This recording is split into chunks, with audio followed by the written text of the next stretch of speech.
Hello guys, চলো আজকে তোমাদের সাথে একটা রেসিপি শেয়ার করছি। সেটা হচ্ছে ওলকপি দিয়ে মাছের ঝোল। দেখো, মাছগুলোকে প্রথমে তেলের মধ্যে সুন্দর করে ভেজে নেবো।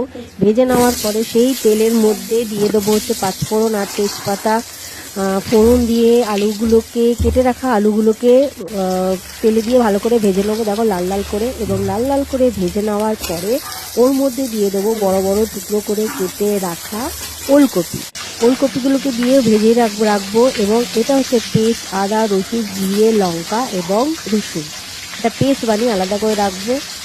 এবার হচ্ছে ভেজে রাখা ওলকপি এবং আলুর মধ্যে দিয়ে দেবো কুচি করে কেটে রাখা পেঁয়াজটাকে সুন্দর করে এই আলু এবং তোমার ওলকপির সাথে সুন্দর করে ভেজে নেওয়ার পরে দিয়ে দেবো হচ্ছে বেটে রাখা মশলাটা ভালো করে সুন্দর করে পেস্ট করে নিয়ে, এবং এই মশলাটা এর মধ্যে দিয়ে সুন্দর করে যখন তেল ছেড়ে যাবে মশলাটার থেকে, তখন হচ্ছে দিয়ে দেবো হচ্ছে জল।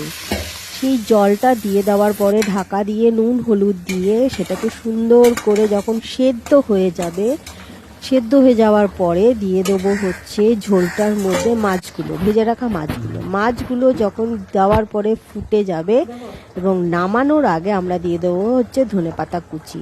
আর সেই তৈরি হয়ে গেল মাছের ঝোল। ভালো লাগলে আমাকে শেয়ার কমেন্ট